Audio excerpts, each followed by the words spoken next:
Hi hello friends, എല്ലാ കൂട്ടുകാർക്കും ഇന്നത്തെ എപ്പിസോഡിലേക്ക് സ്വാഗതം കേട്ടോ. അങ്ങനെ പ്രകാശം പറയുന്നുണ്ട്, ഞാൻ പറഞ്ഞില്ല സാറേ, നിങ്ങളുടെ ദേഹത്ത് ഈ പ്രകാശം ജീവനോടെ ഇരിക്കുമ്പോൾ ഒരു തരി മണ്ണ് വീഴാൻ വേണ്ടി ഞാൻ ആഗ്രഹിക്കില്ല. പക്ഷേ എനിക്ക് ഒരേ ഒരു ആഗ്രഹം മാത്രമേ ഉള്ളൂ സാറേ, എൻ്റെ പെമ്മക്കൾ എന്നെ ഒന്ന് അച്ചാന്ന് വിളിക്കണം, എന്നെ സ്നേഹിക്കണം, അത് മാത്രമേ എനിക്ക് ആഗ്രഹമുള്ളൂ എന്ന് പറയുമ്പോഴേക്കും രൂപ പറയുന്നുണ്ട്, അതിനെ നീ നിൻ്റെ പെമ്മക്കളെ കഴിഞ്ഞ ദിവസം വരെ വെറുത്തുകൊണ്ടിരുന്നതല്ലേ? അതെ, പക്ഷേ മനസ്സിലിരുട്ടുള്ള പ്രകാശനായിരുന്നു അത്. പക്ഷേ ഇപ്പം കുറച്ച് വെളിച്ചമൊക്കെ കയറാൻ തുടങ്ങി, അതുകൊണ്ട് പ്രകാശൻ ആകെ മാറി.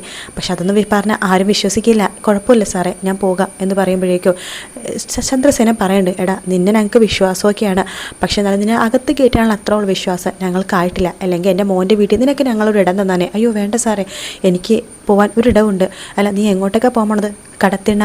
അവിടെ ആകുമ്പോഴേക്ക് എനിക്ക് കൂട്ടൊക്കെ ഉണ്ട്. കൂട്ടോ? അതെ, ഞാൻ ഭക്ഷണം കഴിക്കുമ്പോഴേ അതിൻ്റെ പങ്ക് പറ്റാൻ വേണ്ടി കുറച്ച് വാലാട്ടി കുറച്ച് കൂട്ടുകാർ വരും, അവർക്കും ഞാൻ കുറച്ച് പങ്ക് കൊടുക്കും, അവരും സന്തോഷമാവും, എനിക്കും സന്തോഷമാകും എന്ന് പറയാണ്. അങ്ങനെയാണ് ഞാനിപ്പോൾ കാര്യങ്ങളൊക്കെ കാണുന്നത്. എങ്കിലും ശരി എന്ന് പറയുമ്പോൾ കിരൺ കുറച്ച് പൈസ എടുത്തിട്ട് പ്രകാശിനെ നേരെ നീട്ടുക കേട്ടോ. ഇന്ന് ഇത് പിടിച്ചെന്ന് പറയുമ്പോൾ, എന്താ മോനെ ഇത്? എനിക്കിത് വേണ്ട. കഴിഞ്ഞ വർഷം മോൻ എന്നെ സ്റ്റേഷനിൽ നിറയ്ക്കുമ്പോൾ പൈസ തന്നില്ലേ? എന്നിട്ട് മോൻ എന്നോട് പറഞ്ഞ ഒരു കാര്യമുണ്ട്, ഇതുകൊണ്ട് നല്ലത് വലുതും ചെയ്യണമെന്ന്. നല്ലത് ചെയ്തു മോനെ. എൻ്റെ കൂടെ അമ്പലത്തിൽ കുറേ പേര് ഇരിക്കുന്നുണ്ട് ഭിക്ഷ എടുക്കാൻ വേണ്ടി. അവർക്കെല്ലാം ഒരു നേരത്തെ ഭക്ഷണം ഞാൻ വാങ്ങിച്ചു കൊടുത്തു. അവർക്കൊക്കെ ഭയങ്കര സന്തോഷമായി. ഞാൻ ഭിക്ഷ എടുത്ത് ജീവിച്ചോളാം മോനെ, എനിക്ക് ഒരു നേരത്തുള്ള ഭക്ഷണത്തിനുള്ള പൈസയൊക്കെ ഭിക്ഷ എടുത്ത് കിട്ടുന്നുണ്ട്. എന്നാൽ ശരി ശരി എന്ന് പറഞ്ഞിട്ട് പ്രകാശൻ അവിടെ നിന്ന് പോകാം കേട്ടോ. പ്രകാശം പോകുമ്പോഴേക്കും പോകുന്ന മുമ്പ് ഒരു കാര്യം കൂടി പറയുന്നുണ്ട്, വിക്രം ജയിലിൽ നിന്ന് ഇറങ്ങുമ്പോൾ നിങ്ങൾ ആരും പേടിക്കേണ്ട. അവൻ ജയിലിൽ നിന്ന് ഇറങ്ങുമ്പോൾ അവൻ്റെ അവസാനത്തെ ആ ഒരു നിങ്ങൾ എന്തിനും ശ്രമിക്കണമെങ്കിൽ അവൻ്റെ അവസാനത്തെ ശ്രമമായിരിക്കും അത്. അവൻ്റെ ശല്യം നിങ്ങൾക്ക് ഉണ്ടാകില്ല എന്നൊക്കെ പറഞ്ഞിട്ടാണ് പ്രകാശം പോകണം കേട്ടോ. പ്രകാശം പോകുമ്പോഴേക്കും രൂപ പറയുന്നുണ്ട്, അയാൾ മാറി എന്നാണ് തോന്നുന്നത് ചന്ദ്രേട്ട എന്ന് പറയുമ്പോൾ ചന്ദ്രസേന പറയുന്നുണ്ട്, എനിക്കും അങ്ങനെ തന്നെയാണ് തോന്നുന്നതെന്ന് പറയുമ്പോൾ കിരൺ പറയുന്നുണ്ട്, അതെ അയാൾ മാറിയിട്ടൊക്കെ ഉണ്ട്, പക്ഷേ എന്നാലും അയാൾ മോൻ്റെ കാര്യത്തിൽ പറഞ്ഞത് എനിക്കിപ്പോൾ അങ്ങോട്ട് വിശ്വാസമാവുന്നില്ല. കാരണം അയാളെ മോനെ അയാളെ ജീവന് തുല്യം സ്നേഹിച്ചിരുന്ന ഒരു അച്ഛനാണ്. ഇത്ര പെട്ടെന്ന് അയാളെ മോനെ അയാൾക്ക് വെറുക്കാൻ പറ്റുമോ? ബാക്കി എല്ലാ കാര്യവും ഓക്കെയാണ്. എന്തായാലും ഞാനൊരു കാര്യം ചെയ്യാം, അവിടെ ഒരാളുണ്ടല്ലോ, ആ സരയും അതുപോലെ തന്നെ ഷാരിയും, അവരെനിക്കൊന്ന് കാണണം. ഇവിടെ നടന്ന സംഭവങ്ങളൊന്നും ഒന്നും അറിഞ്ഞിട്ടില്ല, അവരറിയിക്കണ്ടേ എന്നൊക്കെ പറഞ്ഞിട്ട് അവിടെ നിന്ന് അങ്ങോട്ട് പോകുക കേട്ടോ കിരണ്. ശേഷം കാണിക്കുന്നത് കല്യാണിനെയും അതുപോലെ തന്നെ ദീപേനെയാണ്. അവർ ഉറക്കമൊന്നും ഇല്ലാണ്ട് ഇങ്ങനെ കിരണിനെയും കാത്ത് ഇങ്ങനെ ഇരിക്കുക കേട്ടോ. ആ സമയത്ത് വാതിലാരോ മുട്ടുന്നുണ്ട്. അയ്യോ, വാതിലാരോ മുട്ടുന്നുണ്ടല്ലോ മോളെ എന്ന് പറയാണ്. പെട്ടെന്ന് തന്നെ കല്യാണിൻ്റെ ഫോണിലേക്ക് കിരണിൻ്റെ ഫോൺ വരാണ്. കല്യാണി, ഞാനാ വാതിൽ മുട്ടിയത്, വാതിൽ തുറക്ക് എന്ന് പറയുന്നുണ്ട്. അങ്ങനെ ദീപ വാതിൽ തുറക്കുന്നുണ്ട്. എന്തായി കിരണേട്ടാ എന്ന് പറയുമ്പോൾ, കല്യാണി നീ പേടിക്കൊന്നും വേണ്ട, നിന്നെ കൊല്ലാനായിട്ടൊന്നല്ല രാഹുൽ തക്കം പാത്തിരുന്നത്, നമ്മുടെ എല്ലാവരുടെ ശ്രദ്ധ തിരിക്കാൻ വേണ്ടിയിട്ടാണ് രാഹുൽ നിന്നെ കൊല്ലാൻ പോകുമെന്ന് പറഞ്ഞത്. ശരിക്കും അയാളുടെ ഉദ്ദേശം വേറെ 2 പേരായിരുന്നു. വേറെ 2 പേരോ? അതെ, എൻ്റെ അച്ഛനും അമ്മയും. എൻ്റെ അമ്മയുടെ വീട്ടിൽ ഒളിച്ചിരിക്കുകയായിരുന്നു അയാൾ, അമ്മേനെ അച്ഛനെ കൊല്ലാനായിട്ട്. അതിനുശേഷം നിന്നെ എന്നെയും കൊല്ലണം, അതൊക്കെയായിരുന്നു രാഹുലിൻ്റെ ഉദ്ദേശം.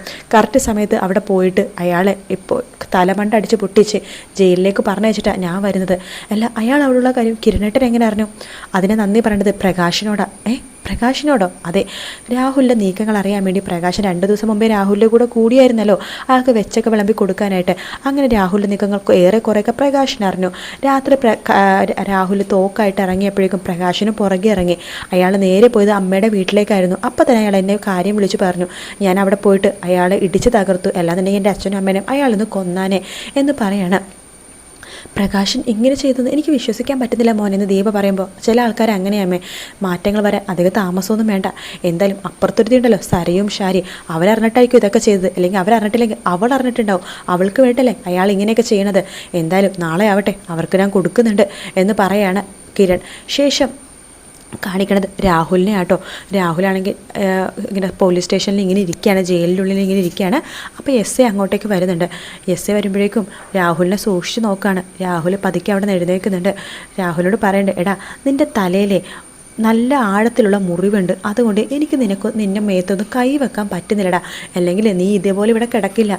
നിന്നെ കൊണ്ട് ഞാൻ കൈയൊക്കെ വെപ്പിച്ച്, ഇവിടുത്തെ പോലീസുകാരെല്ലാവരും കൊണ്ട് നിന്നെ കൈ വെപ്പിച്ചാനെ, എന്നിട്ട് നിന്നെ ഇല്ലാതാക്കിയാനെ ഞങ്ങളെല്ലാവരും കൂടിയിട്ട്. എടാ കഴിഞ്ഞ ദിവസമേ നീ എന്തൊക്കെ തെറ്റാടാ ചെയ്തേക്കണം, അതൊക്കെ പോട്ടെ. കഴിഞ്ഞ ദിവസം കിരണിൻ്റെ കാറിൻ്റെ ബ്രേക്ക് നീ കളഞ്ഞില്ലേ? പക്ഷേ എന്താണ്, അതിനൊന്നും അല്ല നിന്നെ ഞാനിപ്പോൾ ഇവിടെ അതൊക്കെ കൂടി കൂടിയിട്ടാണ് അതിനൊക്കെ നാളെ ഞാൻ കോടതിയിലേക്ക് ഹാജരാക്കാൻ പോണത്. നീ ഇതുവരെ ചെയ്ത തെറ്റുകളൊക്കെ ഞാൻ എഴുതി പിടിപ്പിക്കുന്നുണ്ട്, അതിനുശേഷം നിന്നെ കോടതിയിൽ ഹാജരാക്കും. നിന്നെ ഒരിക്കലും പുറത്തിറങ്ങാൻ നിനക്ക് പറ്റില്ലടാ എന്ന് പറയണം. നിൻ്റെ ജീവിതം തീർന്നുടാ, നിനക്ക് എന്തൊരു കേടായിരുന്നുടാ. നല്ല നല്ല ജോലി ഉണ്ടായിരുന്നു, നല്ല വീട്, വീട്ടുകാർ എല്ലാവരും ഉണ്ടായിരുന്നു. പക്ഷെ പണത്തിനോടുള്ള ആക്രാന്തം സ്വന്തം അനിയത്തിനെ പോലും ഇല്ലാതാക്കാൻ നീ തുണിണ്ടടാ. ഇതന്നെ ഇപ്പോഴത്തെ ലോകത്തിൻ്റെ കുഴപ്പം എന്നൊക്കെ പോലീസ് പറയുമ്പോൾ രാഹുൽ പറയുന്നുണ്ട്, സാറേ, എനിക്ക് എന്നെക്കുറിച്ച് ആലോചിച്ച് ഒരു വിഷമവും ഇല്ല. എൻ്റെ ജീവിതം ഇങ്ങനെയൊക്കെ ആവുള്ളൂ എനിക്കറിയായിരുന്നു. പക്ഷേ എനിക്ക് വിഷമം എൻ്റെ മോളെക്കുറിച്ച് ആലോചിച്ചിട്ടാണ്. സാറ്, എനിക്കൊരു ഉപകാരം ചെയ്യാവോ? ആ ഫോൺ ഒന്ന് തരാവോ? എൻ്റെ മോളെ വിളിച്ചിട്ട് ഞാനൊന്ന് പറയട്ടെ ഞാനിവിടെ ഉള്ള കാര്യം. എന്തിനാടാ നിന്നെ കോടതിയിൽ ഇറക്കാൻ വേണ്ടിയിട്ട് വക്കീലിനെങ്കിൽ ഏർപ്പെടാക്കാനാണോ? എടാ, നീ കോടതിയിൽ പോയാലും വക്കീൽ വന്നാലും ഒന്നും നീ പുറത്തിറങ്ങാൻ പോണില്ല. ആ രീതിയിലാണ് കേസൊക്കെ നിനക്കെതിരെ ഉള്ളത്. അതുകൊണ്ട് മര്യാദക്ക് അവിടെ ഇരുന്നോ, അല്ലെങ്കിൽ നിൻ്റെ തലയിൽ കെട്ടേണ്ടതിനെ ഞാൻ നോക്കില്ല. എല്ലാത്തിനുള്ള നിനക്ക് കൂട്ടി തരുന്നുണ്ട് ഞാൻ എന്നൊക്കെ പറഞ്ഞിട്ട് പോലീസ് അവിടെ നിന്ന് പോവുകയാണ്. രാഹുൽ അങ്ങനെ അവിടെ തന്നെ അങ്ങനെ ഇരിക്കുക കേട്ടോ.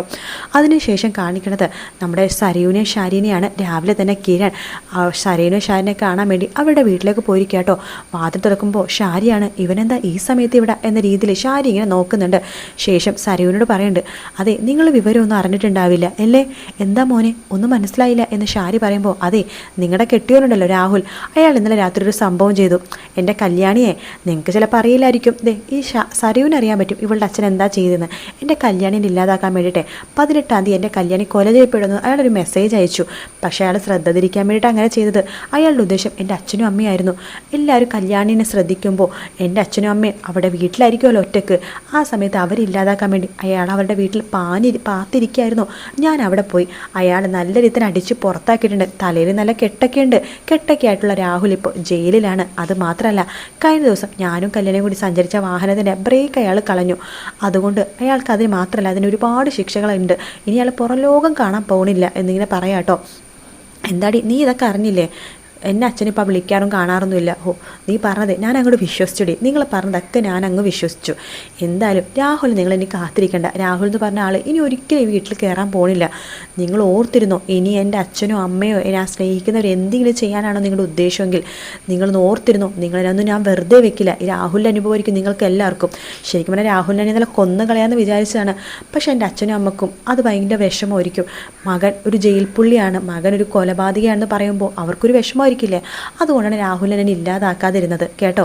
അല്ലെങ്കിൽ അയാൾ ഇന്നലത്തോടെ തീർന്നാനെ ഇന്നിവിടെ ശവടക്കം ആയനെ എന്നൊക്കെ പറഞ്ഞിട്ട് കിരൺ അവിടെ നിന്ന് പോവുക കേട്ടോ. ആ സമയത്ത് നമ്മുടെ സരയു പറയുന്നുണ്ട്, ഓ എൻ്റെ അച്ഛൻ പാവം, എനിക്ക് വേണ്ടിയിട്ട് ഒരേതൊക്കെ ചെയ്യാൻ പോയത്. എനിക്ക് എത്രയും പെട്ടെന്ന് ജയിലിലേക്ക് പോകണം. മോളിപ്പോൾ അങ്ങോട്ട് പോകണ്ട എന്ന് ഷാരി പറയുമ്പോൾ, നിങ്ങൾക്ക് അങ്ങനെ പറയാം, നിങ്ങളുടെ ഭർത്താവ് നിങ്ങൾക്കൊരു വിലയില്ലല്ലോ. പക്ഷേ അതെൻ്റെ അച്ഛനാണ്. നിങ്ങളും ഞാനും തമ്മിൽ ഒരു ബന്ധമില്ല. പക്ഷെ ഞാനും എൻ്റെ അച്ഛനും തമ്മിൽ ബന്ധമുണ്ട്, രക്തബന്ധം. എൻ്റെ അച്ഛൻ ജയിലിൽ കിടക്കുമ്പോഴേ എനിക്കങ്ങനെ അടങ്ങിയിരിക്കാൻ പറ്റില്ല. എന്തൊക്കെ വന്നാലും ഞാൻ എൻ്റെ അച്ഛനെ പുറത്തിറക്കും, നോക്കിക്കോ എന്ന് പറയാണ്. കാരണം എൻ്റെ അച്ഛൻ ഇത്രയും നാൾ ജീവിച്ചത് എനിക്ക് വേണ്ടിയിട്ടാണ്. എനിക്ക് വേണ്ട ഇപ്പം അച്ഛൻ ജയിലിൽ കിടക്കണത്. അച്ഛൻ സന്തോഷത്തോടെയായിരിക്കും കിടക്കണത്. പക്ഷെ അങ്ങനെയല്ല, ഞാൻ എൻ്റെ അച്ഛനെ രക്ഷപ്പെടുത്തി കൊണ്ടുവരും. എൻ്റെ അച്ഛനെ ഞാൻ പുറത്തിറക്കി കൊണ്ടുവരും. നിങ്ങൾ നോക്കിക്കോ. നിങ്ങൾ ഇതിലിടപെടേണ്ട കാര്യമൊന്നുമില്ല. കാരണം നിങ്ങൾ എൻ്റെ ആരുമല്ല. അതുകൊണ്ട് നിങ്ങൾ എൻ്റെ കാര്യത്തിലും അച്ഛൻ്റെ കാര്യത്തിലും ഒന്നും ഇടപെടാൻ നിൽക്കണ്ട കേട്ടല്ലോ എന്നൊക്കെ പറഞ്ഞിട്ട് ഷാരിനെ ഒരു ഭരിപ്പിച്ചതിന് ഒരു വളരെ രീതിയിൽ ചാടിപ്പിച്ചതിന് ശേഷം സരിയും അവിടെ നിന്ന് പോവാട്ടോ. അതൊക്കെ കേൾക്കുമ്പോൾ ഷാരിക്ക് നല്ല വിഷമമുണ്ട്. ഇപ്പം നല്ലൊരു കുറ്റബോധം ഷാരിയുടെ മുഖത്തുണ്ട് കേട്ടോ. അപ്പോൾ ആ ഒരു ഭാഗത്തോടെ ആട്ടോ ഇന്നത്തെ എപ്പിസോഡ് തീരുന്നത്. എന്തായാലും നാളെ പ്രകാശ് നമ്മുടെ രാഹുലിനെ ജയിലിൽ പോയി കാണുന്ന ഭാഗമൊക്കെ ഉണ്ട് കേട്ടോ. അത് നല്ല സൂപ്പറായിരിക്കും. എന്തായാലും രാഹുലിനും ഗംഗപ്രസാദിനെയും അതുപോലെ തന്നെ വിക്രമിനെയൊക്കെ ഒരുമിച്ച് പ്രകാശിനെ ജയിലിൽ പോയി കാണാമല്ലോ. എല്ലാത്തിനും ഒരുമിച്ച് പൊരിക്കുകയും ചെയ്യാം. അകത്ത് കിടക്കുന്നതുകൊണ്ട് ആരും പ്രകാശിനെ ഒന്നും പറയാനോ ചെയ്യാനോ ഒന്നും പോകുന്നില്ല. അപ്പോൾ നാളത്തെ എപ്പിസോഡിന് വേണ്ടി കാത്തിരിക്കാം ഫ്രണ്ട്സ്. വീഡിയോ ഇഷ്ടപ്പെടുകയാണെങ്കിൽ ലൈക്ക് ചെയ്യുക, സബ്സ്ക്രൈബ് ചെയ്യുക, കമൻറ്റ് ചെയ്യുക. മറ്റൊരു വീഡിയോ ആയിട്ട് കാണാം. Take care, bye bye.